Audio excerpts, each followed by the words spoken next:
estar porque está cabal el tema para que podamos terminar el día del examen.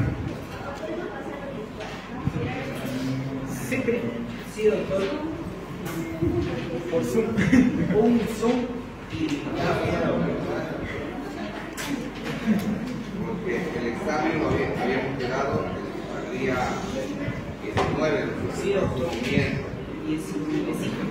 Acá tenemos hoy, jueves, viernes, lunes, martes. Tenemos 5 clases. Entonces vamos a ver la forma de poder empezar a pasar una clase virtual el sábado. Sí, doctor. Debe ser de la mañana. Sí, doctor. Bien, se nos va a alcanzar, pero queremos no generar la suerte.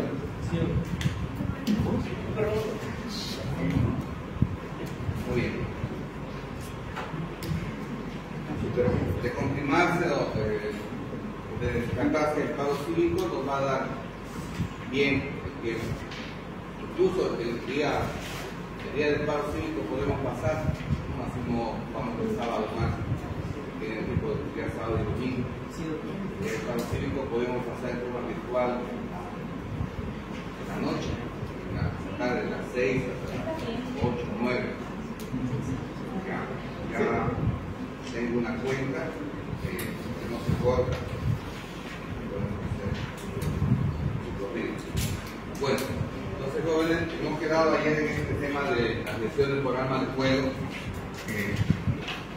Eso ustedes, ya sea que se encuentren en Bolivia o en el exterior, vayan a ejercer su profesión como médicos, esto de las peleas de armas de fuego lo van a ver siempre.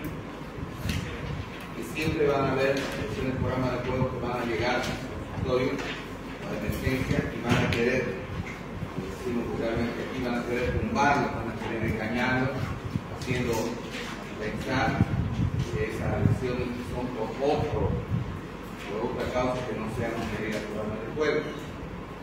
Y por eso la utilidad de reconocer lo que es una herida por orificio, o sea, por orificio de entrada en el juego, por orificio de salida, porque en el caso de que ustedes se equivoquen, después pueden ser investigados, pueden ser incluso denunciados por publicidad.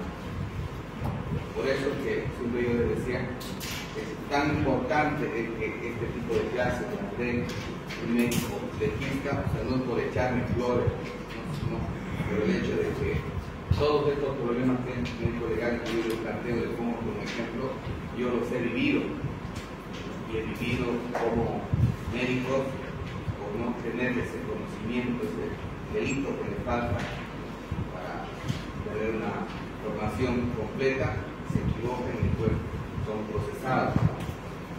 Y solamente en el departamento de Santa Cruz hemos tenido alrededor de 8 casos de personas que han atendido personas con lesiones de arma de fuego, médicos, y que les han hecho pasar gato por liebre, llegaron con la herida, mintieron al médico. No estaban caminando por la calle, por el monte, normalmente son que se dan por temas de narcotráfico, por temas de arreglo de cuentas, arreglos personales que llaman las penas de personas ligadas al narco, ligadas a las mafias. ¿No? Porque es bueno que ustedes sepan que las mafias están en Bolivia. El gobierno todo el tiempo lo para mintiendo, para hacer propaganda de que Bolivia es una taza de leche, que todo está bien, todos estamos felices, pero todo lo que vivimos ahora sabemos que no es así. Y lo que sí ustedes pueden ver, se da cada vez la pobreza, la escasez por día en Bolivia y en Santa Cruz ha aumentado la tasa de criminalidad, de robo. El año pasado, más o menos en estas mismas fechas, estábamos alrededor de 5 a 8 robos día. Estamos todos a personas, ya sean todos de celular, de cartera, todos abuelos. En este momento estamos cerca a 20 por día. Por eso que yo cuando inauguramos esta clase, el doctor dijo que si entrábamos un poco más tarde, nos quedemos hasta las 10. Yo le dije que no, que primero yo iba a ver la forma de regular el tiempo para que terminemos a las 9, para que ustedes se vayan no tan tarde, no corran el riesgo de ser asaltados. Los asaltos están a la orden del día, ya han aumentado. Por eso digo, por menos de 20 a 30 por día en la ciudad, solo en la ciudad de San Nicolás. Y eso nos habla de un índice alto de pobreza, que hay gente que no encuentra trabajo, gente que antes trabajaban de meseros, trabajaban de albañiles, trabajaban en distintas ocupaciones, pero ahora no hay trabajo. Las empresas se han cerrado, muchas empresas, restaurantes, incluso el tema de Yango, de moto, los queridos ya, en cuenta que tenían más gente que trabajaba con las motos y los delivery. Ahora hay menos, también menos personas que necesitan. La gente prefiere quedarse a su casa a cocinar un huevo, un arroz, no le alcanza para hacer el pedido. Entonces, todo eso ha hecho que mucha gente esté sin empleo, esté en la calle. Entonces, la gente tiene que comer, tiene que llevar a su familia. Y como no tiene ninguna profesión, ningún título, simplemente no hay trabajo, pues se están dedicando al delito. Ha aumentado el índice de criminalidad altísimo.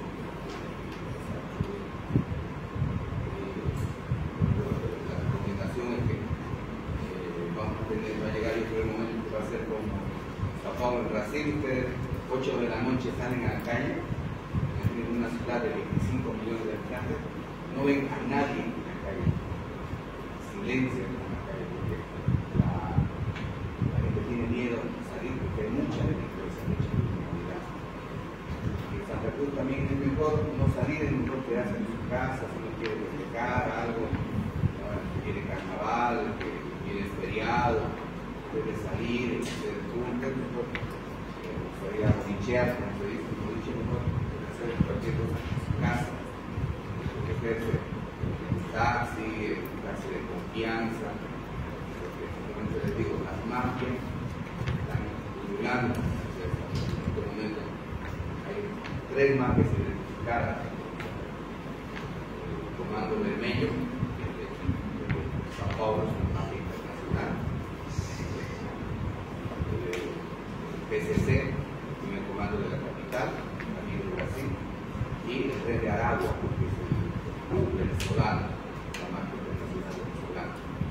Ellos tienen ramificaciones por toda América, hasta Estados Unidos, y en Bolivia están su punto de mafia.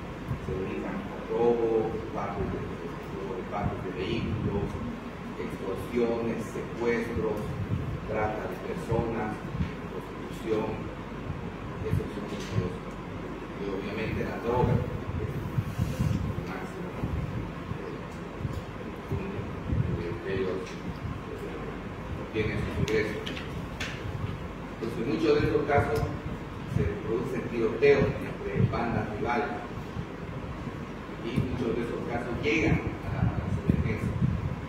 Claro que como son peleas entre bandas rivales, a ellos no les conviene que los sepa la policía, porque ellos siempre actúan al margen de la justicia.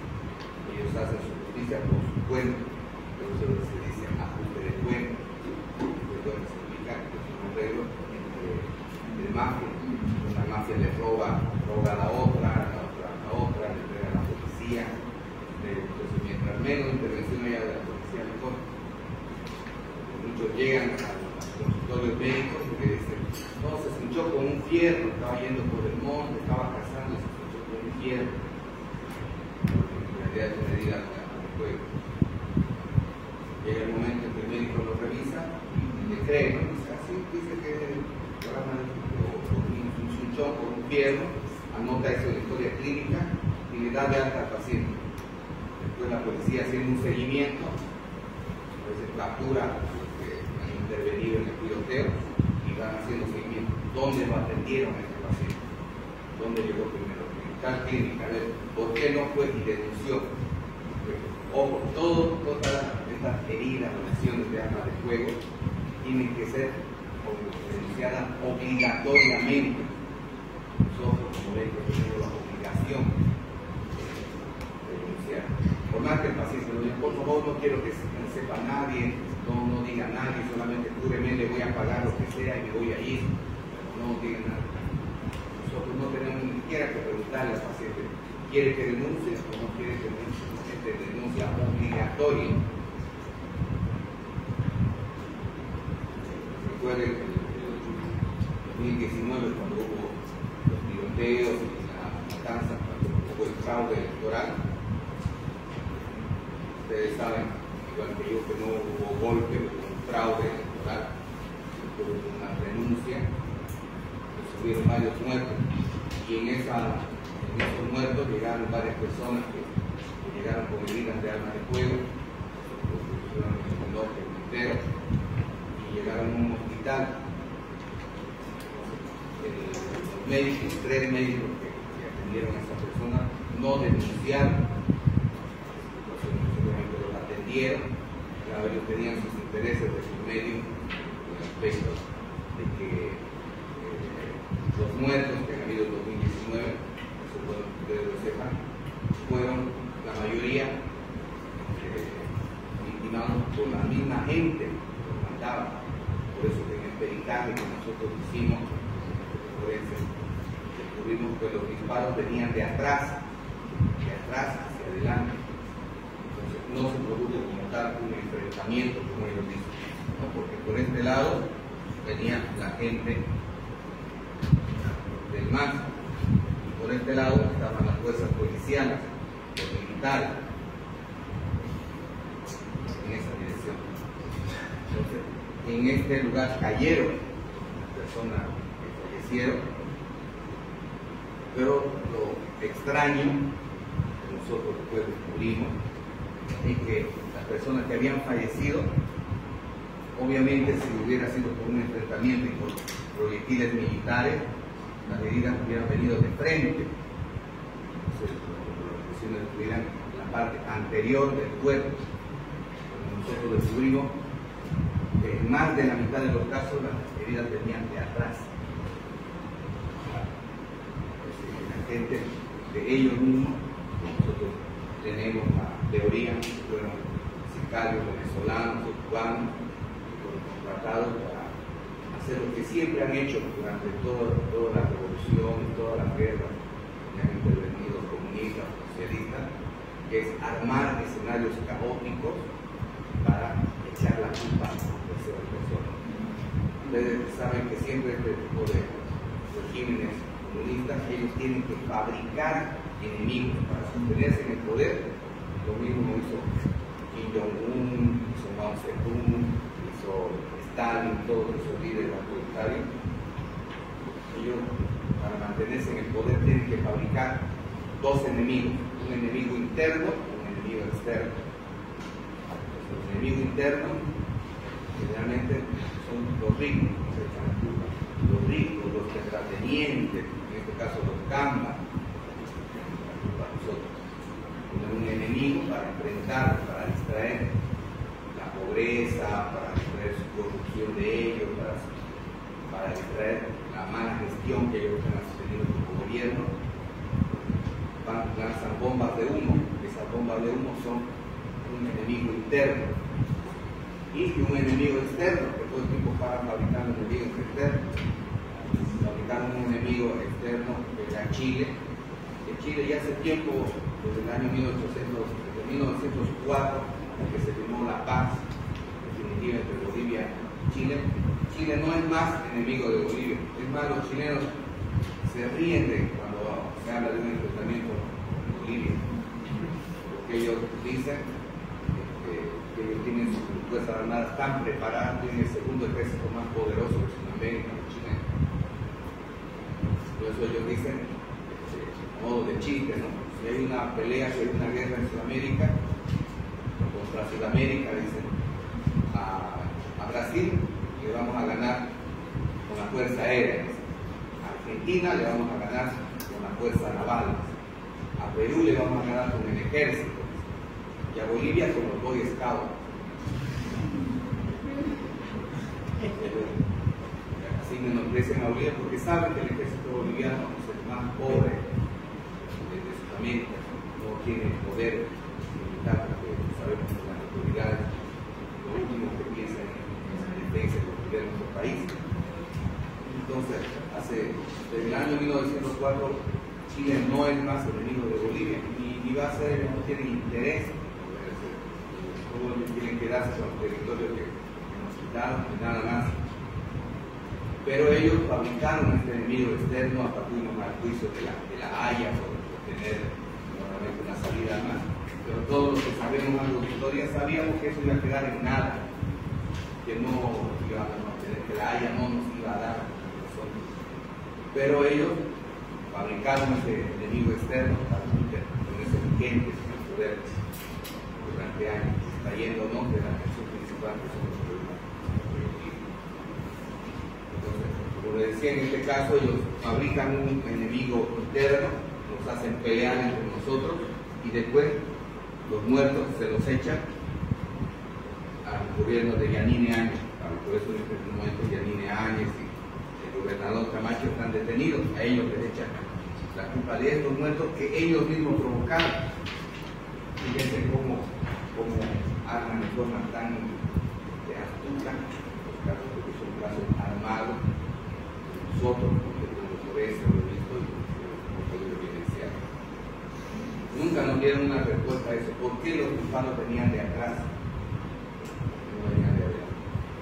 Y dos de estas personas que fueron heridas, cayeron en un hospital que estaba administrado por cubanos, que ellos en vez de dar la denuncia, lo respondieron. ¿Por qué? Porque estas dos personas mencionadas eran extranjeros, no eran bolivianos. Ellos querían evitar que nosotros descubramos que ellos habían caído sicarios tratados del exterior. Los detuvieron, pero después la policía hizo un seguimiento. Los responsables fueron detenidos, 3 médicos fueron presos, tuvieron detención por no haber denunciado. Y esos 3 médicos eran dos bolivianos que habían estudiado en Cuba y un cubano. Dieron la orden impresa de dónde iniciar de suspender a sus heridos. Entonces, pero por eso es bueno que ustedes sepan reconocer este tipo de lesiones para que ustedes no se metan en los problemas que tengan una persona que venga con este tipo de heridos. Bueno, habíamos visto los disparos, como serán. Entonces, en la descripción que se da de las lesiones, de las heridas por armas de fuego, tenemos primero un orificio de entrada, que normalmente es único, tiene una forma circular, puede ser múltiples en caso de que sea con disparos de escopeta. Entonces, un primer componente que se encuentra en esta lesión es la zona de Fish o halo de Fish, que se llama.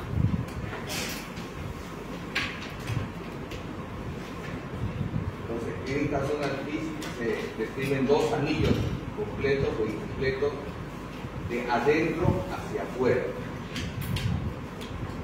Un anillo interno y un anillo externo.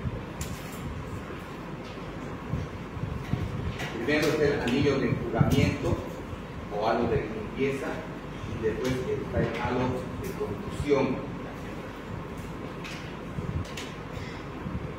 A esto se debe a los mecanismos de contusión de la piel por el proyectil en choque. Después tenemos la zona de erosión por distensión de la piel,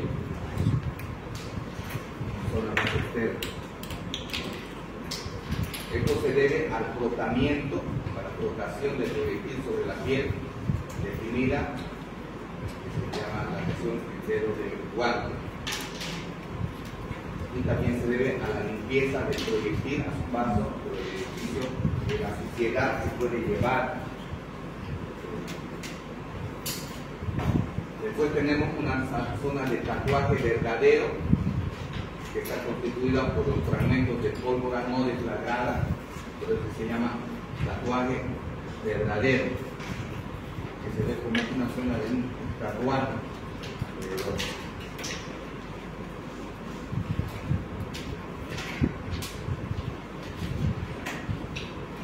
Aquí también se da la zona de quemadura. En realidad la zona de tatuaje es la zona de quemadura causada por la llama. Eso, cuando se da un disparo de proyectil de arma de fuego a corta distancia, por eso se llama zona de tatuaje verdadero. ¿Por qué se llama zona de tatuaje verdadero? Porque cuando uno lo lava con agua oxigenada, con solución fisiológica, con cualquier sustancia, no desaparece. Por eso se llama zona de tatuaje verdadero. Y tenemos después la zona de tatuaje falso, que está más en forma externa, que se llama tatuaje falso, porque esto sí, incluso con el dedo uno lo pasa y desaparece, por eso se llama tatuaje falso. Entonces, a esta zona también se llama zona de ahumamiento o zona de espumamiento, llaman los españoles, o zona de Chavigny. Esto se debe al depósito de los productos de la combustión de la pólvora que van a ensuciar, y también al humo que se deposita por fuera del tatuaje verdadero. Y esto desaparece con el lavado, por eso es lo que se llama zona de tatuaje falso, porque desaparece con el lavado. Todas esas zonas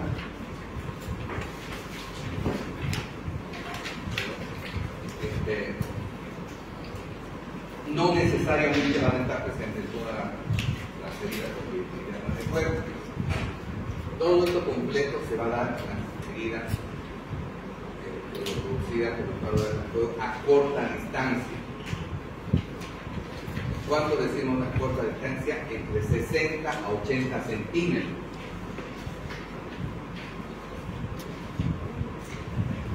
O sea, ni a un metro. Estamos hablando más o menos aquí. Más de eso, una distancia mayor, la calidad del tatuaje, la calidad del falso tatuaje, la calidad del halo de pitch, todo eso va a desaparecer.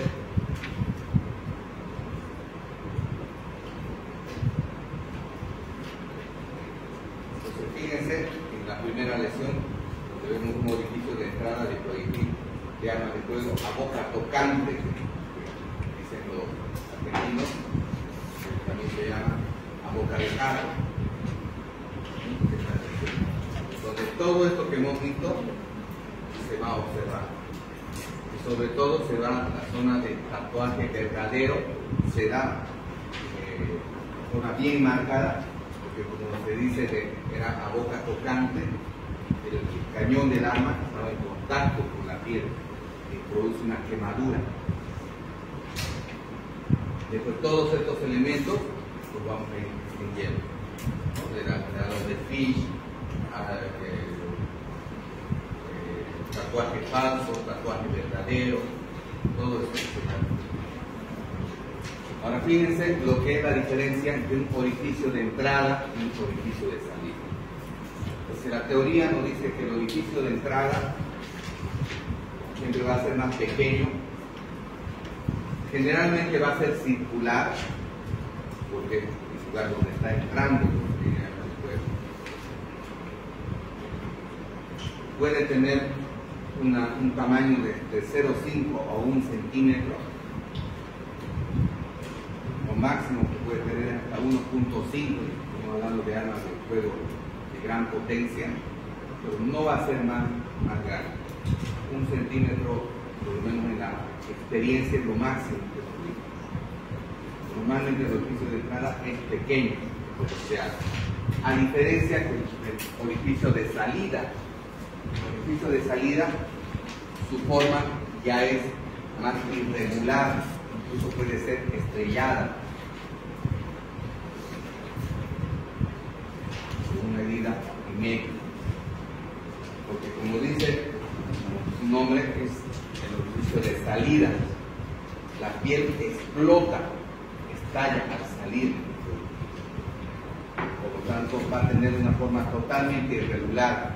Puede ser estrellada, incluso puede tener colgajos, puede tener restos óseos, o sea, pedazos de hueso que se le saca de la herida en el momento de salir, porque el puede arrastrar tejido humano, puede arrastrar tejido muscular, tejido óseo, por lo tanto va a ser más grande, puede llegar a medir hasta 3 o 4 centímetros, se da en una forma de estallido, entonces puede ser mucho más grande que el orificio de salida. Es por eso que nosotros, cuando vemos un orificio de entrada, tenemos que buscar el orificio de salida. No siempre lo vamos a encontrar, porque decíamos de que al estudiar las medidas de armas de fuego, decíamos que hay un orificio de entrada, hay un trayecto y hay un orificio de salida. El trayecto normalmente es un trayecto lineal. Normalmente debería ser así, pero hay situaciones en las que no va a ser así, por decir, estamos en el tórax. El proyectil, si pasa entre costilla y costilla, va a traer seguir un trayecto lineal, atravesando el corazón, puede atravesar los pulmones, los lados, y pasar por un lado de la columna vertebral, que está en la parte posterior, y salir directamente. Ahí vamos a tener un trayecto lineal, recto. Pero ese es el menor tipo de casos que se pueden dar si estamos hablando de tórax. Estamos hablando de tórax, normalmente va a rebotar en una costilla antes de entrar, y ese rebote va a hacer que cambie de dirección, ya sea hacia arriba o hacia abajo. Si choca con la costilla inferior, se va a proyectar hacia arriba. Si choca con la costilla superior, va a una dirección hacia abajo. De esa forma, hay cambio de dirección. Ahí puede recorrer la parte inferior del corazón, la parte superior del corazón, lóbulo superior del pulmón, lóbulo inferior del pulmón. Y puede ser que ese choque que ha producido con las costillas o con el esternón le haga perder gran velocidad. Y al perder gran velocidad no va a tener ya la fuerza para salir. Por lo tanto, el proyectil puede quedar incrustado en el hígado, puede quedar incrustado en el pulmón o en la columna vertebral.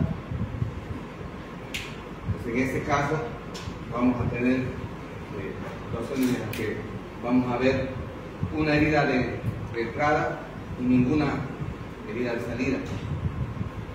Hay personas que hemos hecho los levantamientos de cadáveres donde vemos múltiples víctimas con heridas de alto poder, con armas de fuego de largo alcance, donde vemos 3 heridas, 3 orificios de entrada y un orificio de salida.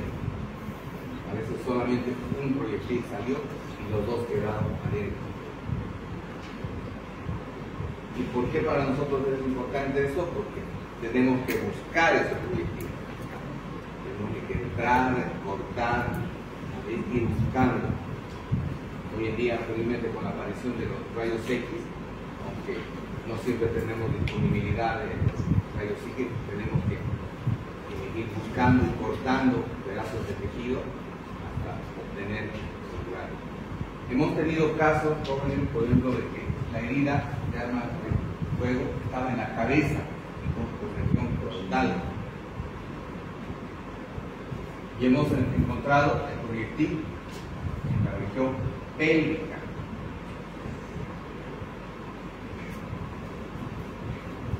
Entonces la policía mismo no podía creer, sino que el orificio de entrada justamente estaba en la frente. Abrimos cabeza, buscamos toda la cabeza, sacamos la masa encefálica y no se veía orificio de salida. Se veía cerebro totalmente dañado, perforado, gran hemorragia intracraneal, pero no se va el orificio de salida, ni el proyectil. Sacando radiografías, hemos tenido que ir buscando el cuello, tórax, abdomen, en el abdomen inferior, en la región de la pelvis hemos encontrado. ¿Cómo se puede explicar eso? Por la embolización. Un vaso sanguíneo, un proyectil puede entrar al cuerpo humano y meterse a una arteria importante y viajar a través de esa arteria hasta su destino final, hasta que pierde velocidad y se aloja en una parte del cuerpo.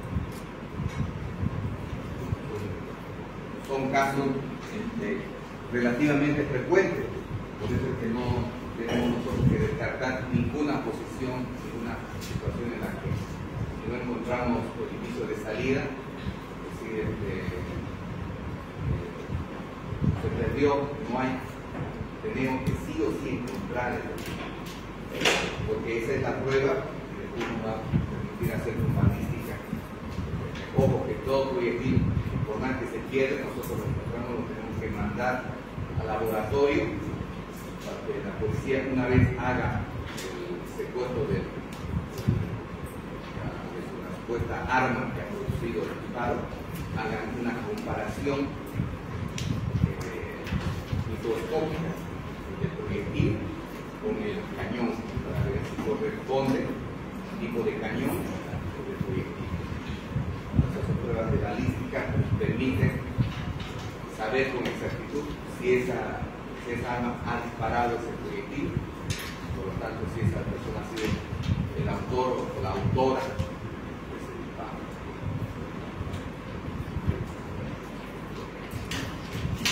En esta forma esquemática vemos cómo es la diferencia de entrada medida por proyectil. Ya me juego por el orificio de entrada y por el orificio de salida.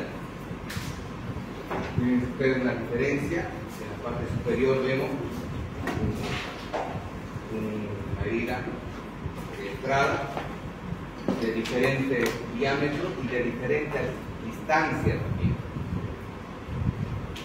Fíjense que este parcel del proyectil puede ser de una pistola 45 o de un fusil de asalto que en este momento usa la Fuerza Armada, de 5.56. Los que han hecho el servicio militar saben que aquí manejamos la 5.56, es el fusil de asalto, que va a tener ese tamaño más o menos. Cuando hablamos ya de un arma de 9 milímetros, una pistola de determinado tamaño, sería, y este orificio sería más o menos equivalente a un rifle 22 o una pistola 22, que es el de menos calibre que existe actualmente en los medios. Es importante que ustedes sepan, jóvenes, que las únicas armas de uso personal en Bolivia, según la última ley que cambió el gobierno, son las pistolas 22. O sea, ningún civil, según el gobierno, tiene derecho a portar un arma más calibre 22. Solo ellos tienen derecho a tener una bomba atómica, si quieren, pero el resto de nosotros solo podemos portar armas de calibre 22. Y por eso que cualquier persona que en su casa tenga una revólver 45 o un revólver 38, que son calibres mayores, ya estaría cometiendo un delito de exportación ilegal de armas. Eso quiere decir que se tendría que deshacer de esas armas, porque si la policía o alguien lo denuncia, entra a su casa, encuentran el arma, se lo llevan detenido inmediatamente. Entonces solamente uno puede portar el calibre 22, el único de uso civil. portar este tipo de armas hay que sacar un permiso especial. Tiene que ir a hacerse un examen médico, tiene que hacerse un examen psicológico, y eso, llevarlo a la policía, hacer todo el trámite, llevar el arma a la policía para que lo registre.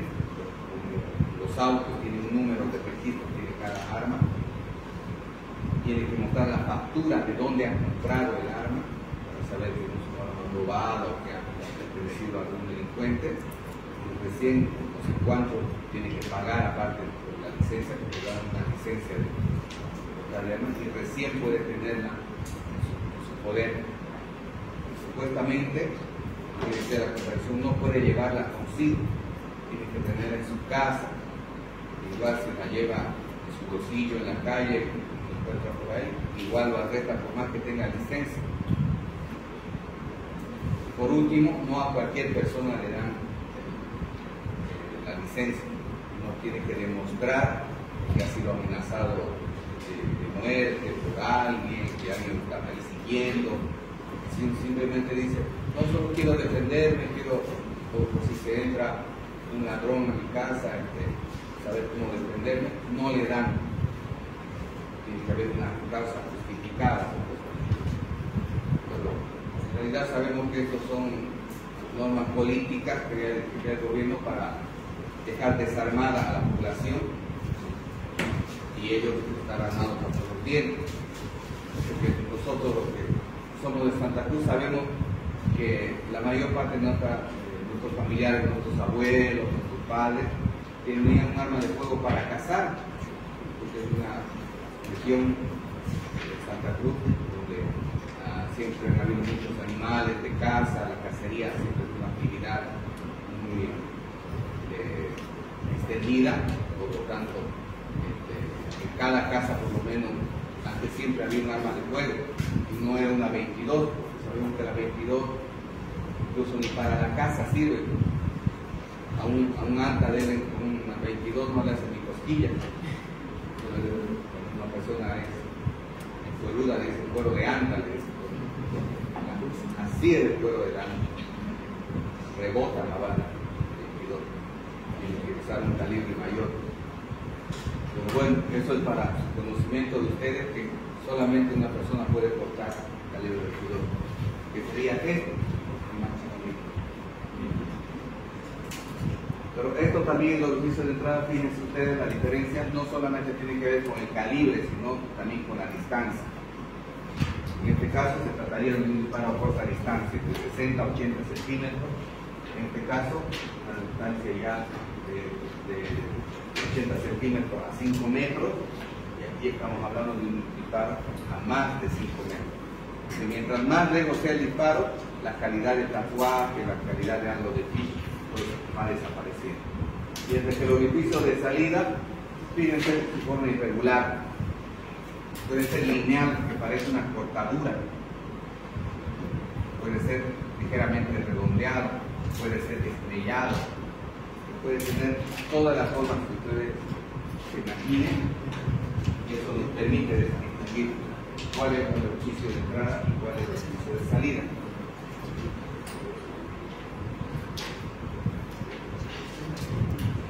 Ahora, el orificio de salida puede cambiar de forma dependiendo de cómo se produce y en qué plano se produce el disparo. Si el disparo directamente es de forma perpendicular con un ángulo de 45 grados, entonces el orificio va a ser totalmente circular, va a ser redondeado. Pero si entra en esta posición con un ángulo más agudo, la herida va a ser ligeramente elíptica, no directamente redondeada, sino por el plano en el que está ingresando. Y aquí vamos a ver todo lo que habíamos dicho en el orificio de entrada, que va a tener un anillo de jugamiento, anillo de contusión, cintilla de contusión, cintilla erosiva, también se llama, halo de Fish y tatuaje.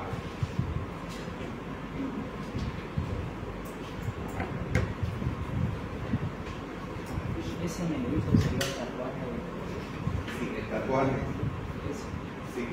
¿Cuál es el halo? Que uno me confundo con el halo de orificio de tatuaje. Aquí lo vamos a explicar mejor.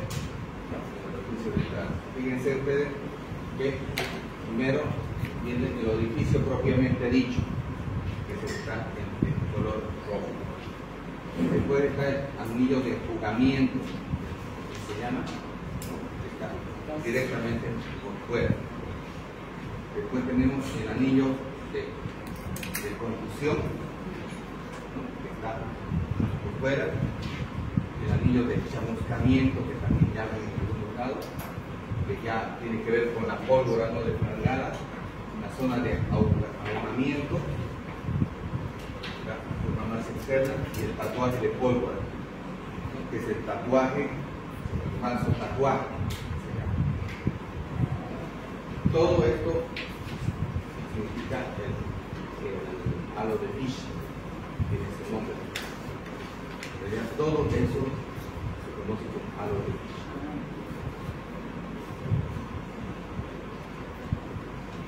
¿Hasta qué distancia se puede ver toda ese anillado? A los 80 centímetros. Dependiendo de la bibliografía que vean, 60 dicen los españoles, 80 dicen los argentinos.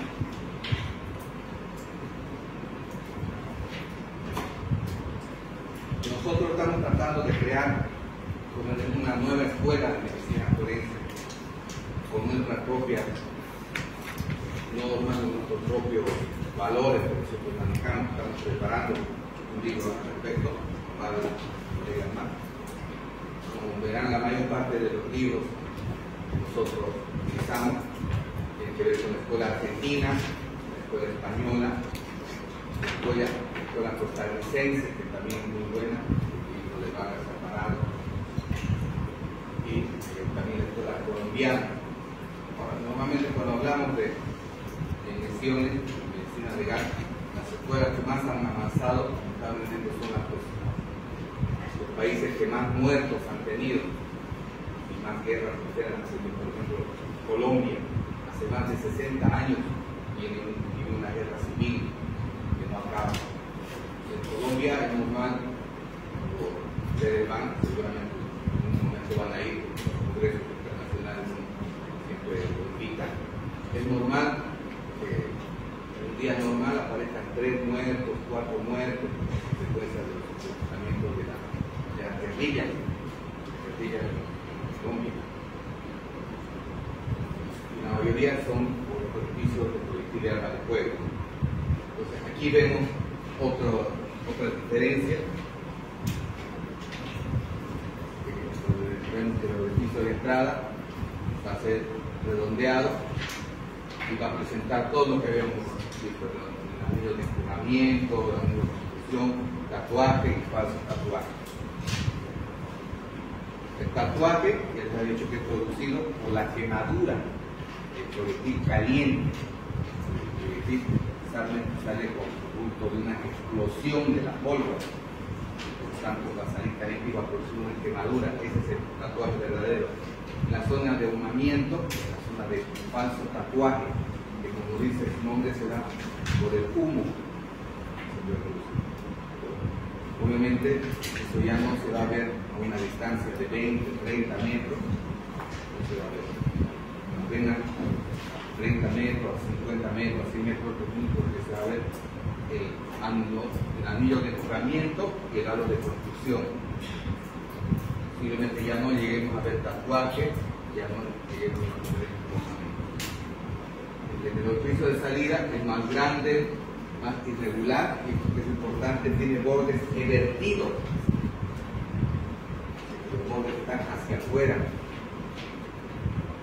pero también bordes desplegados. Y obviamente no va a tener ninguna de estos signos: anillo de empujamiento, de construcción, tatuaje, falso tatuaje. No va a haber nada de eso. Va a ser como una herida contusa. Y ojo, justo estos orificios de salida son los que nos hacen confundir. Pensamos que puede parecer una herida contusa o un arma blanca, por un fierro, por cualquier otro elemento. Pueden confundir y nos puede llevar al error.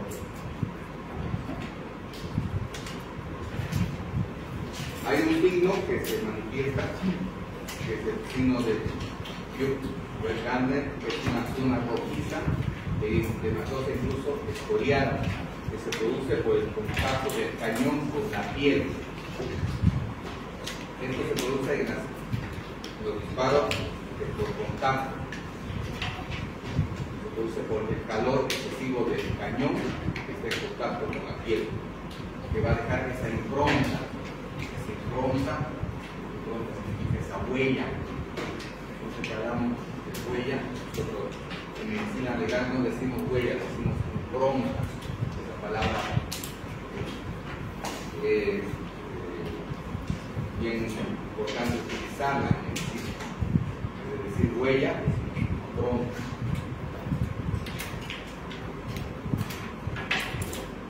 Entonces, solamente este signo de Yud o Gardner se va a ver en los disparos de contacto, de contacto con la piel. Eso más que todo vamos a ver en los casos de suicidio. Cuando una persona quiere quitarse la vida, se pone el disparo en la sien, nunca se la va a poner así, para que no haya para asegurarse de la muerte, para no vaya a otro lado, va a poner contacto con la piel. Por eso, casi el 90% de los casos de suicidio que nosotros hemos visto por cualquier de arma de fuego, hemos visto este signo de Yud o Gardner. En los casos que no hemos visto y que supuestamente eran suicidios, después hemos descubierto que eran falsos suicidios, que en realidad se trataba de que alguien los había matado, después le había puesto el arma en la mano para que simulara un suicidio, pero no era suicidio. Una vez que el proyectil ingresa en la cabeza, puede tomar los trayectos o las trayectorias más caprichosas que ustedes pueden imaginar, de la cabeza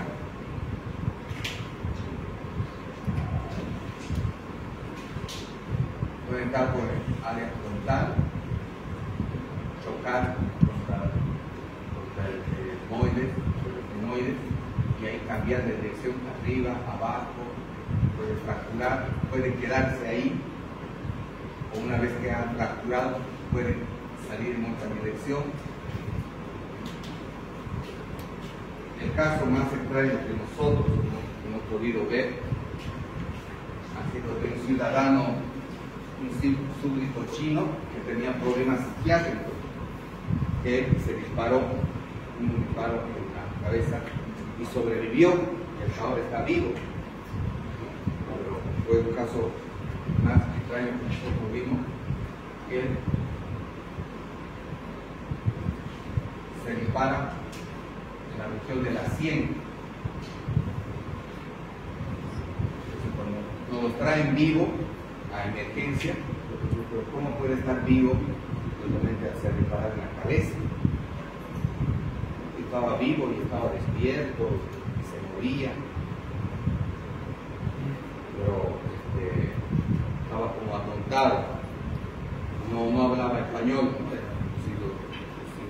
un chino, que es lo que traen los chinos para tener el restaurante de pollo, que traen directamente de la China, del campo, por eso que no hablan una palabra de español. Los traen, les ponen un restaurante de pollo chino y ellos sirven como agente para la infiltración del gobierno chino en los países. La forma fácil que utiliza China para quitar más gente en todos los países donde tiene interés. Pero donde vean un restaurante chino, sabemos que siempre el gobierno está por atrás del gobierno chino. Entonces este señor no sabía una palabra de español, se sentía deprimido, lo habían sacado a la fuerza de su casa, la región de China donde estaba en un país extraño. Entonces se deprimió cuando tuvo el acceso a un arma de fuego se disparó, pero con la situación de que pudimos ver este signo de carne, pero él en vez de poner el disparo así, lo puso así. Entonces, ¿qué pasó? El proyectil entró al cuero cabelludo y dio una vuelta. Y cuando sacamos la radiografía, el proyectil estaba aquí. Estaba a flor de piel. Hicimos un cortecito y lo trajimos. Es uno de los tipos más suertudos del mundo, ¿no? Dispararse en la cabeza y no morir. Pero fíjense ustedes cómo el ángulo del disparo puede hacer que cambie el daño que se quiera producir al cuerpo. En la cabeza había una fractura aquí en la región temporal, pero una fractura estable, no una fractura con hundimiento, con un descascaramiento. Y de ahí yo y había una hemorragia, que era una hemorragia grande, y todo el cabelludo después se armó un sarcoma grande. Tuvimos que drenar, dejar que se drene por todo lado, para que no se acumule la sangre ahí. Entonces, eso nos da una idea de cómo el ángulo del proyectil puede influir mucho, que no necesariamente un disparo a corta distancia puede ser mortal.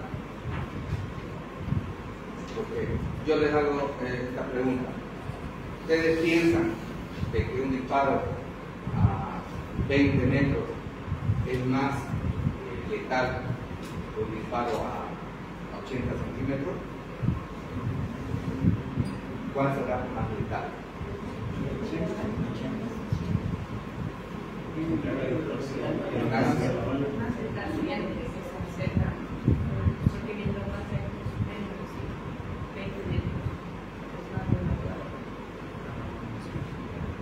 Acuérdense de clase de física en colegio. En colegio llevamos física, ¿no?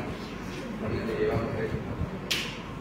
La velocidad de un proyectil cuando se dispara es constante desde el momento en que sale hasta que llega. Entonces, ¿cuándo es más veloz y cuándo es más lento? ¿Al inicio es más lento o es más? Al inicio es más rápido.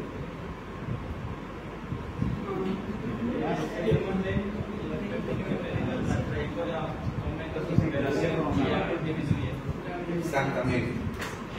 Tiene una velocidad inicial que normalmente va a ser una velocidad no la máxima velocidad, pero va a ser una velocidad de ataque que se llama, que tiene una fuerza, pero que no es la máxima velocidad. La velocidad máxima va a ser la velocidad media.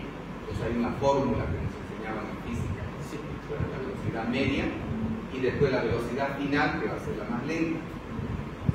Por eso, cuando en este caso de este ciudadano chino, nosotros presentamos un congreso científico justamente en Cartagena de Indias, en Colombia. Se quedaron todos asombrados, nos preguntamos y decían, pero ¿cómo fue que no murió cuando estaba a corta distancia? La explicación más grande era que, y más importante, era que el proyectil al salir del arma todavía no alcanza una velocidad de ataque profundo que vaya a perforar una estructura dura como el hueso. Entonces, eso ha hecho, eso y el ángulo del disparo ha hecho que no haya alcanzado su velocidad total. Pero si este disparo hubiera sido unos 60, 80 centímetros, hubiera volado la cabeza, por más que haya estado en ese grado de intención. Hubiera llegado y no hubiera rebotado, hubiera entrado destrozando. Por eso es importante saber que todas las armas de fuego, los fabricantes, ustedes entran en internet y lo dicen, por ejemplo, la pistola 22 tiene un alcance máximo de 50 metros. Pero a 50 metros, si le disparan y le llega, puede ser de que no penetre la piel, que simplemente haya una lesión, la piel penetra superficialmente y no perfore la piel. Su alcance efectivo va a ser 40 metros, por ejemplo, la pistola 22, y cada arma tiene su clasificación. Por eso se define entre las armas de guerra y las armas civiles. Las armas de guerra normalmente tienen un alcance de hasta 200 metros de distancia. El fusil de asalto, un AK-47, que es el fusil más vendido del mundo, que es el Kalashnikov, el fusil de origen ruso. Se tiene alcance de 200 metros, pero su velocidad efectiva de penetración es 100 metros. Después de los 100 metros ya va disminuyendo su poder de penetración. Y más de los 200 metros puede llegar incluso hasta los 300 metros, 300, 400 metros, pero seguro que al llegar no va a producir ya la muerte. Puede ser que ni siquiera llegue a entrar bien. Y basándonos en esa teoría también, yo les pregunto, ¿qué sucede cuando disparamos al aire? Mucha gente dispara al aire, ¿no? La bala se queda en las nubes, ¿qué es lo que pasa? Todo lo que sube tiene que bajar. Claro. Y viene con fuerza, pero pierde velocidad, ¿no? Sí. Al subir y luego al bajar. Aumenta. Y se han dado casos muy raros de personas que hayan fallecido. Han habido casos, pero casos muy raros de personas que hayan fallecido después de un disparo que haya subido y que haya bajado. Hay personas que caen heridas, pero son heridas leves, superficiales, no llegan a penetrar. En el plano óseo, vamos a ver que estas heridas van a tener un orificio de entrada más o menos circular, que va a tener casi el mismo diámetro que la herida en la piel. Van a también tener la lesión en la cava interna.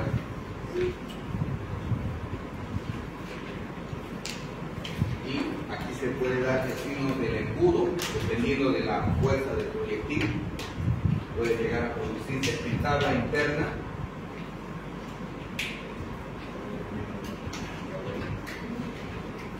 Tabla interna puede verse aquí, de este tamaño, y en tabla externa más grande. Por lo que se llama el signo del embudo. Se va abriendo por la fuerza cinética del proyectil.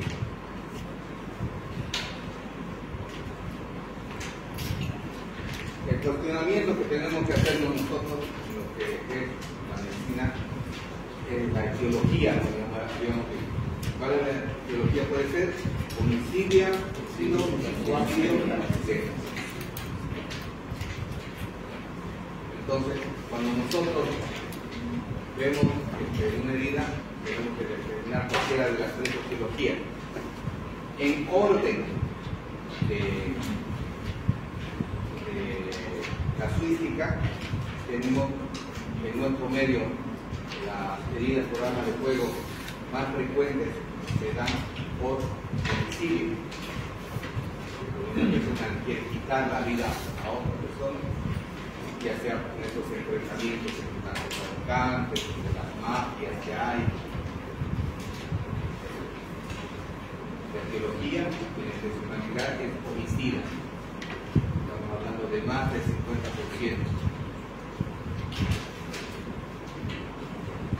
Después hablamos de más o menos 30% que puede ser suicida. Personas que tienen un arma de fuego a su alcance y quieren quitarse la vida utilizando esa arma de fuego. Y entre 10 y 20% son lesiones accidentales, personas que por descuido dejan una bala en la recámara, no vacían. Todo lo que sabemos usar arma de fuego, sabemos que en el momento después de usar un arma de fuego tenemos que fijarnos bien que no haya quedado un proyectil una bala en la recámara. La recámara es la parte que está lista para el disparo. Hay que vaciarla. ¿Por qué? Porque esa arma cargada, cualquier persona, un niño, una mujer, la persona de limpieza que ve un arma de fuego, en el momento de ordenar las cosas, la puede agarrar el arma, simplemente sin hacer mucho esfuerzo. Los gatillos no están destinados para, están a prueba de niños, prueba de personas de manos débiles. Cualquier persona puede activar el gatillo. Por eso es que las especificaciones dicen que hay que vaciar la recámara. Incluso una caída del arma puede activar el gatillo, el mecanismo percutor, sin que se haya presionado el gatillo, puede salir el disparo.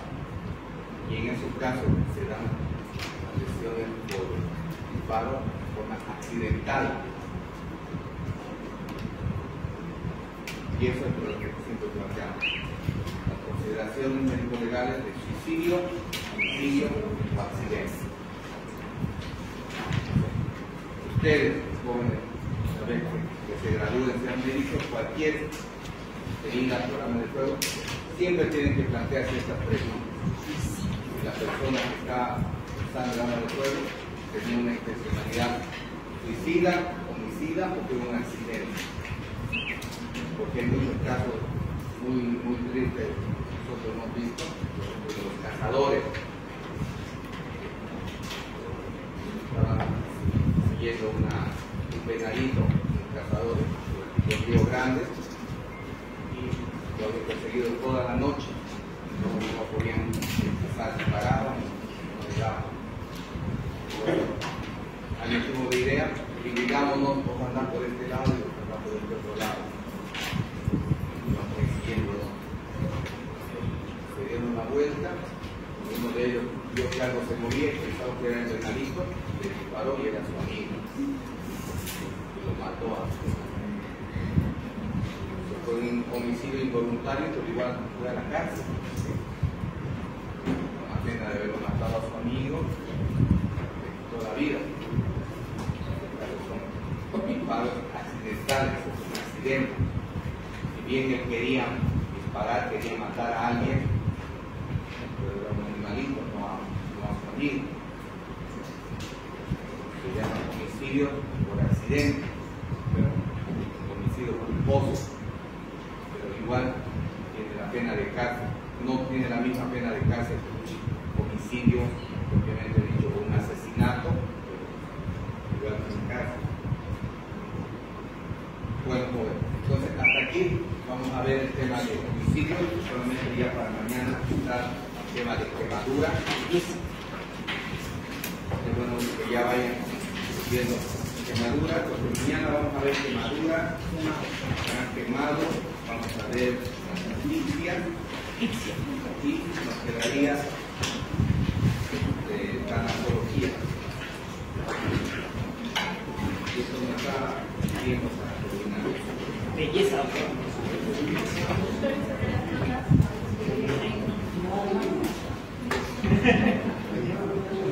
El viernes.